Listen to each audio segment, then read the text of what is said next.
السلام علیکم پاکستان، میں ہوں آپ کا میزبان زین آسی اور آپ دیکھ رہے ہیں GNN اسٹوڈیوز پوڈ کاسٹ۔ پاک فوج کی لازوال قربانیوں کو ہم رائے گاہ نہیں جانے دیں گے۔ میں اور اپنے چینل کی جانب سے پاک فوج کو خراج تحسین پیش کرتے ہیں، اور پاک فوج دنیا کی وہ واحد فوج ہے جو اندرونی اور بیرونی دشمنان وطن کے سامنے ہمیشہ سیسا پلائی دیوار ثابت ہوئی ہے، اور یہ ثابت کیا ہے کہ کوئی بھی میلی آنکھ اس پاک دھرتی کی جانب نہیں دیکھ سکے گی۔ اور اس حوالے سے یہ خاص پروگرام 6 ستمبر کے حوالے سے ہم نے آپ کے لیے لے کر آئے۔ ہمارے ساتھ موجود ہیں دفاعی تجزیہ کار علی شاہ صاحب۔ بہت شکریہ علی بھائی، آپ نے اپنا قیمتی وقت دیا۔ علی بھائی، 6 ستمبر یوم دفاع کے طور پر منایا جاتا ہے۔ 65 کی جنگ ہو، 71، 99، اس کے بعد کئی ایسے آپریشنز جس میں دہشت گرد اور فتنہ خارج کے لوگوں کو جو ہے وہ جہنم واصل کیا گیا۔ پاک فوج کی بڑی قربانیاں، اس حوالے سے کیا کہیں؟ دیکھیے، بہت شکریہ، آپ نے اتنے اہم موضوع پر مجھے بات کرنے کے لیے مدعو کیا۔ جو بات ہے نا 65 کی جنگ کی، پہلے اگر ہم اس پہ بات کریں تو جو 65 کی جنگ تھی نا، اس جنگ کو اگر ہم اس کا جائزہ لیں نا باریک بینی سے، آپ یہ دیکھیں کہ جو اس وقت انڈیا کے پرائم منسٹر تھے لال بہادر شاستری، انہوں نے ایک دھمکی دی تھی، بلکہ یہ دعویٰ کیا تھا کہ مجھے ایوب خان نے یہ کہا ہے کہ ہم دلی تک جو ہے وہ پیش قدمی کر سکتے ہیں۔ تو اس نے ایک مجمع میں کھڑے ہو کے یہ دعویٰ کیا کہ ایوب خان نے یہ جو کہہ دیا کہ ہم پیش قدمی کر سکتے ہیں، تو انہوں نے جو ہمارے پاس آنا ہے تو ہم خود چل کے آ جاتے ہیں۔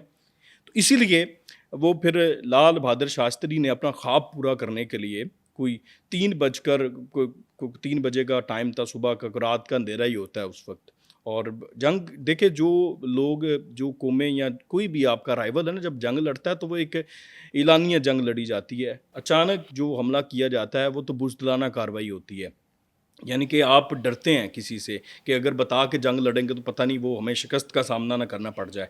تو بھارت نے اسی لیے رات کے اندھیرے میں جو ہے وہ حملہ کیا پاکستان کے اوپر، اور اس وقت جو ہمارا پہلی جو ہماری جو بارڈر تھا، ہمارا واگا بارڈر تھا، وہاں پہ جو گولہ ایک آ کے گرا، تو اس کے بعد ہمارے جوانوں نے وہاں پر جو اس وقت ہمارا چونکہ ایک اعلانیہ جنگ تو نہیں تھی، ہماری کوئی اس حوالے سے تیاری بھی نہیں تھی کہ ہم نے ان سے جنگ لڑنی ہے، لیکن اس وقت جو ہمارے جوان وہاں پر کھڑے تھے، انہوں نے سیدھا پہلے دیوار بن کر ان کا اس وقت مقابلہ کیا۔ پھر وہ فائرنگ کا ایک سلسلہ شروع ہوا، پھر وہ چلتا گیا، اور وہ آپ یہ دیکھیں کہ اس جنگ کے دوران جو سب سے بڑا ریکارڈ ہماری فوج نے قائم کیا وہ چونڈا کے محاذ کا تھا، سیالکوٹ میں، جس میں ٹینکوں کا محاذ تھا۔ مطلب آپ دیکھیں کہ بھارت کے جو ٹینک تھے وہ 576 کے قریب ٹینک تھے جو بھارت وہاں پر لے کر آیا۔ اس کے علاوہ جو گولہ بارود والے جو ٹینکر ہوتے ہیں، وہ مشینیں ہوتی ہیں، وہ ایک روایتی آپ نے دیکھی ہوں گی جس کے تھرو وہ ہم بھی سلامی دیتے ہیں، اس طرح کے وہ ان کی تعداد کو 400 کے قریب تھی، اور ہمارے پاس کتنے ٹینک تھے؟ 150، ٹھیک ہے، اور بہت کم۔ آپ دیکھیں نا کہ ہم نے جنگ لڑی کیسے ان سے، لیکن یہ بالکل ناقابل یقین تھا اور ناقابل تذکیر تھا کہ ہم 576 ٹینکوں کو 150 ٹینکوں سے جو ہے وہ شکست دینا، لیکن ہم نے شکست دی۔ کیسے دی؟ ہمارے وہ جو جوان تھے ان میں ایک جذبہ تھا، اور ہم نے اسی جذبے کے تحت وہ جو چونڈا کا محاذ تھا، چونڈا کا میدان تھا، اس کو بھارت کے 576 ٹینکوں کا قبرستان بنا دیا۔ ٹینکوں کے نیچے جا کر کے جو ہمارے جوانوں نے ان کے ٹینکوں کے نیچے لیٹ کے جو ایک تاریخ رقم کی ہے، تو یہ بیسیکلی یہ جو میں ابھی آپ کو بتانا چاہ رہا تھا نا، جو پوائنٹ میں ایلیبوریٹ یہاں پر کرنا چاہ رہا تھا، کہ جو ایک تاریخ ساز ریکارڈ قائم کیے ہیں پاکستان کی قوم نے، وہ یہ تھے کہ وہ جذبے سے جنگ لڑی گئی تھی، ورنہ 576 ٹینکوں کو 150 ٹینکوں سے کیسے شکست دی جا سکتی؟ دی نا، وہ ایک جذبہ تھا، ایمانی جذبہ تھا۔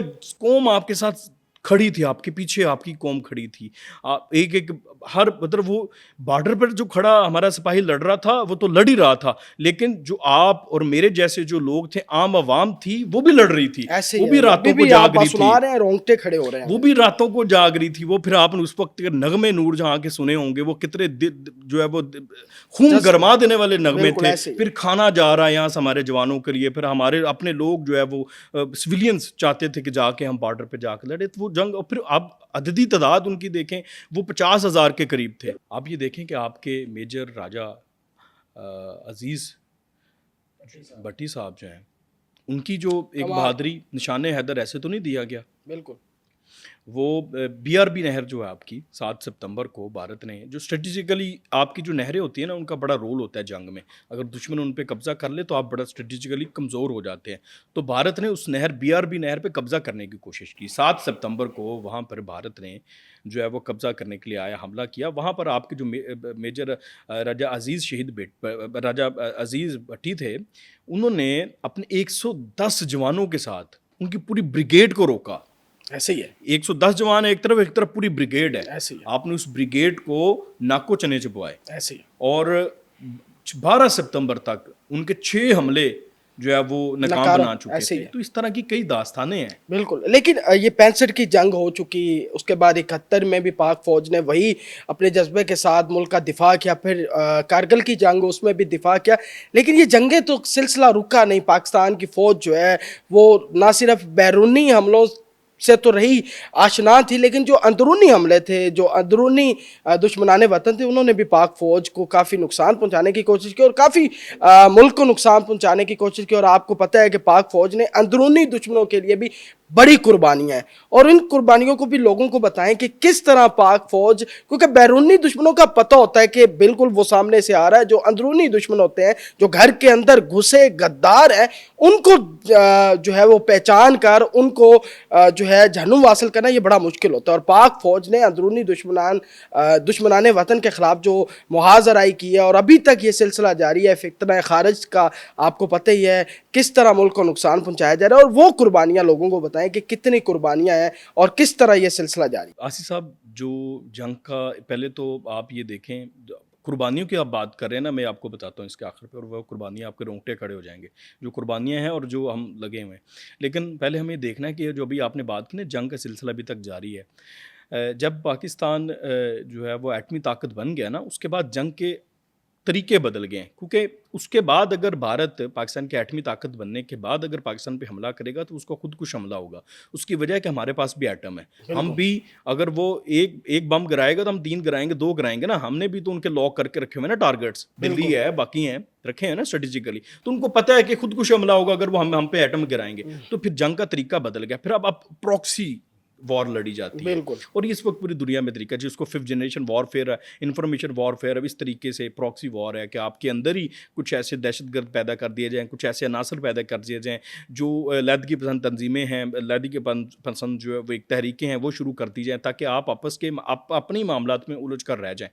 تو پاکستان میں وہ سلسلہ جو ہے وہ TTP سے شروع ہوا, BLA, BRA اور BLF, ان تمام تنظیموں تک, بلوچستان تک جو ہے وہ ابھی تک آپ کو نظر آ رہا ہے. تو یہ بیسیکلی یہ دشمن ہی ہے, یہ بھارت ہی ہے. اور دیکھیں یہ انڈیا ہی ہے ان کے پیچھے. بالکل انڈیا اور ہمارے جو دشمن ہیں وہی ہیں نا. دیکھیں اتنی زیادہ فنڈنگ لوگوں کی, اور کوئی ان کا کوئی موٹیو تو ہو نہیں سکتا. اور اس موٹیو میں بھی آتا ہوں کہ موٹیو بیسیکلی ہے کہ آپ وہ جاننا بہت ضروری ہے. آپ یہ جان کر یہ آپ کلیئر ہو جائیں گے کہ بلوچستان میں کوئی مسائل نہیں ہے, وسائل ہی وسائل ہیں. اگر کوئی مسائل ہے تو وہ بھارت ہے.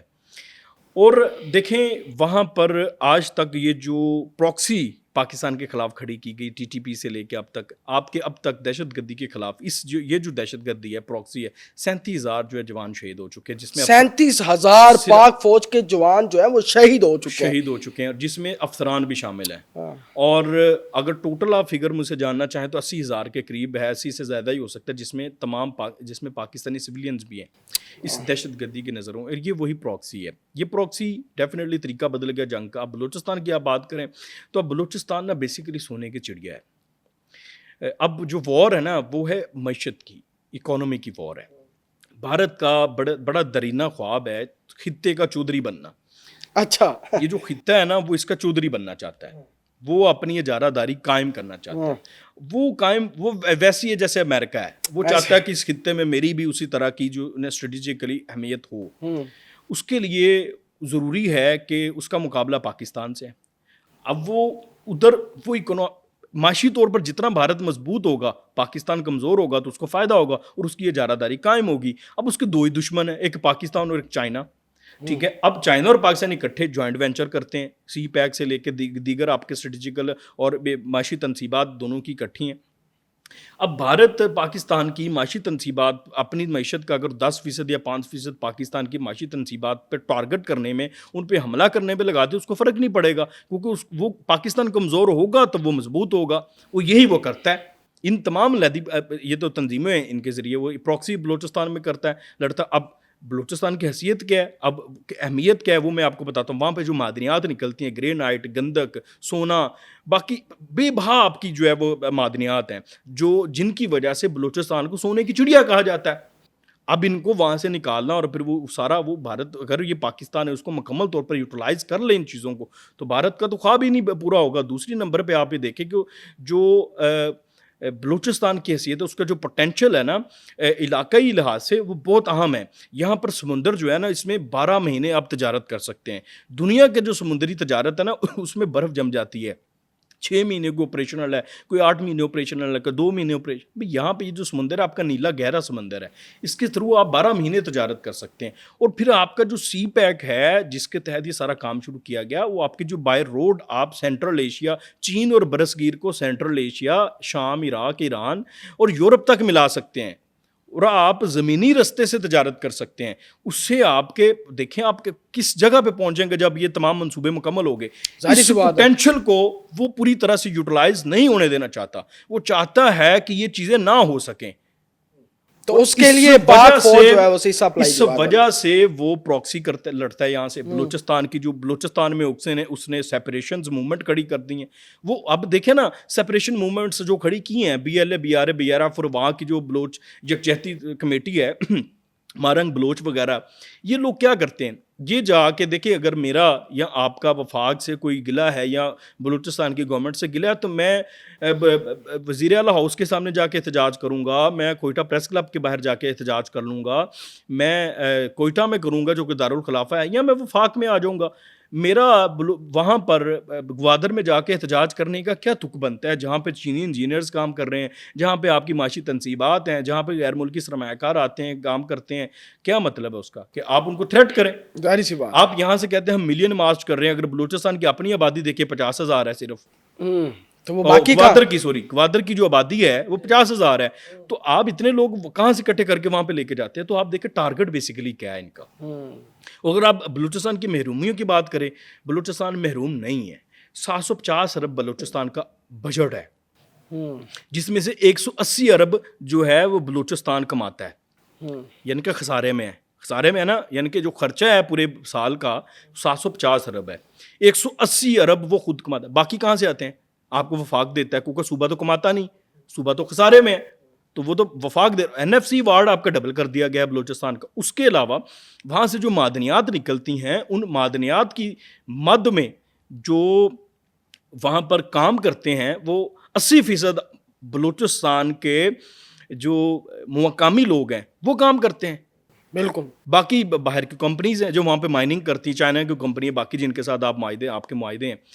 تو کام تو مطلب آپ کو ایک تو وہ روزگار آپ کو معدنیات جو مائننگ ہو رہی ہے وہاں پہ 80% بلوچوں کو ملا ہوا ہے. بالکل. اس کے علاوہ وہاں پہ 23 ارب روپیہ جن بلوچ سرداروں کی زمین سے مائننگ ہوتی ہے، معدنیات نکلتی ہیں، ان کو دیا جاتا ہے رائلٹی کی مد میں 23 ارب روپیہ. اب مجھے بتائیں یہ جو بلوچ سردار آواز اٹھاتے ہیں اختر مینگل وغیرہ، کیا ان کو ان تمام کو جو 23 ارب روپیہ رائلٹی کی مد میں ملتا ہے معدنیات سے، کیا انہوں نے کبھی عام بلوچ کی فلاح و بہبود پہ لگایا؟ نہیں. اگر انہوں نے لگایا ہوتا تو وہاں پہ محرومیاں ہوتی. بالکل. تو یہ یار یہ خود اصل سانپ تو یہ لوگ ہیں جو چاہتے نہیں ہیں پاک فوج کو کیا ہوا ہے، جو چاہتے نہیں ہے کہ بلوچستان کے مسائل جو ہیں وہ حل ہوں. بالکل. اب اس کے علاوہ وہاں سے وفاق کو کیا ملتا ہے؟ صرف 25%. 50% جو ہے وہ بلوچستان کی گورنمنٹ کو جاتا ہے. باقی جو 50% ہے 50% ادھر جاتا ہے، باقی جو 50 کمپنیز کو جاتا ہے. باقی جو 50% ہے اس میں سے 25% فیڈرل کو جاتا ہے، 25% بلوچستان کی گورنمنٹ کو جاتا ہے. تو فیڈرل پہ جو الزام لگایا جاتا ہے کہ معدنیات سے پیسے کھاتے ہیں، 25% سے ہم نے کہا کھانا وہ بھی ہم انہیں کو دے دیتے ہیں. NFC وارڈ آپ کا ڈبل کر دیا، 750 ارب روپے آپ کا بجٹ ہے. پھر وہاں پہ پاک فوج نے کیڈٹ کالجز علیحدہ بنائے، کیڈٹ ٹریننگ سینٹرز علیحدہ ہیں تعلیمی ادارے علیحدہ ہیں, اور بلوچستان کا کوٹا جو ہے وہ پنجاب یونیورسٹی میں چلے جائیں, بلوچیوں کا کوٹا علیحدہ ہے, ان کو عام میرٹ کے بجائے کوٹے پہ داخلہ مل جاتا ہے, کوٹے پہ ان کو جو جابس ملتی ہیں.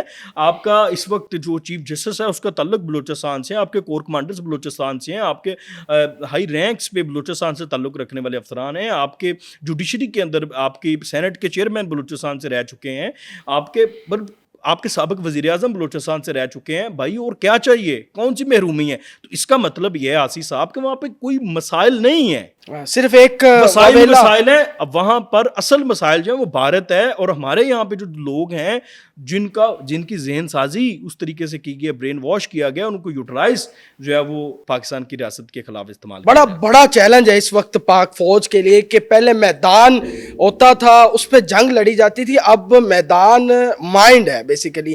اب مائنڈز کی جنگ چل رہی ہے اور برین واش کیے جا رہے ہیں سوشل میڈیا باقی پلیٹ فارم کے ذریعے جو ہے وہ پاک فوج کو ڈاؤن کرنے کی, ان کا جو مورال ہے اس کو ڈاؤن کرنے کی کوشش کی جا رہی ہے, اور اس کا پاک فوج مقابلہ کر رہی ہے, اور یہ بڑا مشکل ہے. دیکھو مقابلہ کر رہی ہے تو آج تک بھارت کامیاب نہیں ہو پایا, بلوچستان ادھر ہی ہے نا, ایسے ہی ہے. ابھی تک مقابلہ کر رہی ہے تو آپ کا پاکستان میں کوئی نو گو ایریا نہیں ہے. پاک فوج نے اب تک مقابلہ کر کے 46,000 مربع کلومیٹر کا جو رقبہ ہے وہ واگزار کرایا ہے دہشت گردوں سے, کوئی نو گو ایریا نہیں رہنے دیا. ایسے ہی ہے. تو یہ پاک فوج کر رہی ہے نا. اب اس جو رقبے کو 46,000 کو واگزار کرایا ہے اس کو اب آباد کس نے کرنا ہے؟ دیکھیے ایک اسٹریٹجی ہوتی ہے, وہ اب گورنمنٹ کا کام ہے وہاں کی. ایک اسٹریٹجی ہوتی ہے کہ آپ نے کلیئر کر لیا, کلیئر کرنے کے بعد آپ نے اس کو ہولڈ کرنا ہے, ہولڈ کرنے کے بعد اس کو بلڈ کرنا ہے, بلڈ کر کے ٹرانسفر کرنا ہے. ساری سی بات ہے, بالکل ایسی ہے. یعنی کہ آپ نے اس کو جو آپ نے رقبہ واگزار کرایا ہے, کلیئر کیا ہے دہشت گردوں سے, وہاں پہ جب آپ آبادی بلڈ کر کے تعمیرات کر کے آبادی کو ٹرانسفر کر دیں گے تو پھر وہاں پہ دوبارہ دہشت گردی نہیں پنپے گی, جو کہ ہو نہیں پایا, سیاسی حکومتوں نے کیا نہیں ہے, اس وجہ سے بار بار دہشت گرد وہاں پہ آ جاتے ہیں. اور الزام جو ہے وہ پاک فوج نے واقعی آپ نے بتایا کہ اتنا ایریا جو ہے وہ واگزار کروایا اور پاک فوج نے کلیئر کروایا, اور اس وقت بلوچستان جو ہے وہ نو گو ایریا جو ہے وہ کہا جا رہا تھا کہ یہ نو گو ایریا, حالانکہ وہ ایسا نہیں ہے. اب وہاں کوئی بھی جا سکتا ہے, وہاں آپ سیاحت بھی کر سکتے ہیں. آپ پاک فوج نے وہاں امن اس طرح قائم کیا ہوا ہے کیونکہ جنگ جو ہے اب میدان پہ نہیں ہے, اب جنگ جو ہے وہ ہاتھوں میں آ چکی ہے. آپ کے پاس موبائل ہے, آپ کے پاس سوشل میڈیا پلیٹ فارمز ہے, اور اس کے ذریعے جو ہے دشمن جو ہے وہ کامیاب ہونے کی کوشش کرتا ہے. لیکن پاک فوج کیونکہ اس نے پاک کی تمام حربے آزما کر دیکھ لیے ہیں, اور آپ ریسنٹلی اگر دیکھیں ابھی نندن کی بات کریں, ابھی نندن کو انہوں نے بھیجا تھا, ہم نے بڑے اچھے انداز سے ان کو کیپچر بھی کیا, کیچ کر کے ان کو چائے بھی پلائی, اور اچھے انداز سے دنیا کو بتایا کہ بھائی پاکستان میں اگر آپ زمینی راستے, فضائی راستے سے, بحری راستے سے آئیں گے تو پاک فوج کھڑی ہے. اب ان تمام حربوں کے بعد اب ان کے پاس حربہ ہے کہ پاک فوج کو کس طرح ڈاؤن کیا جا سکتا ہے, اور وہ ایک ہی اب وہ جو 5th جنریشن وار ہے, جو پروکسی وار کی ابھی نندن کی اگر بات کریں تو یہ میرا ایک آخری سوال ابھی نندن پہ. ابھی نندن پاک فوج نے کیپچر کر لیا تھا, اس وقت جو گورنمنٹ تھی اس گورنمنٹ نے اسے چھوڑا کیوں؟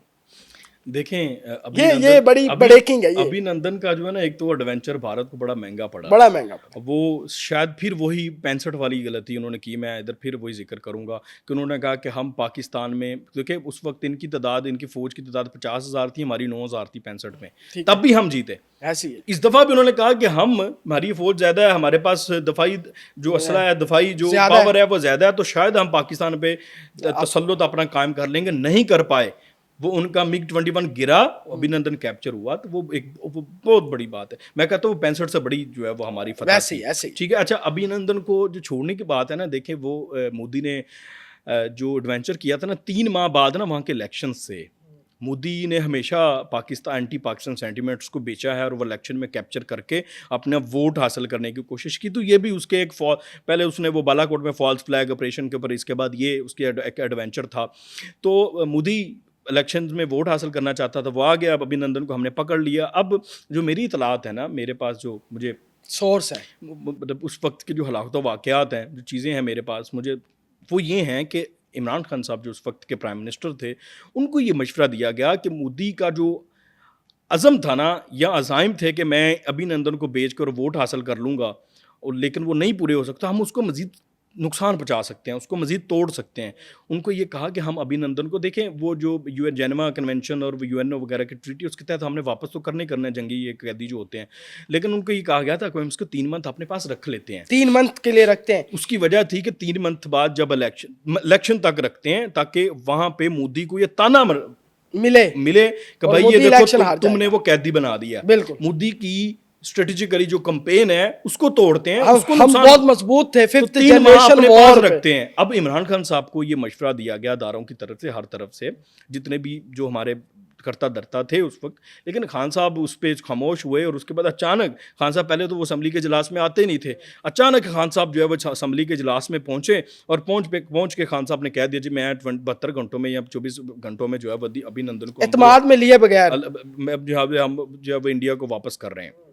اب اس وقت اس موو کو بڑا سراہا گیا, بڑا کچھ کیا گیا, لیکن یہ عمران خان صاحب کی سولو فلائٹ تھی.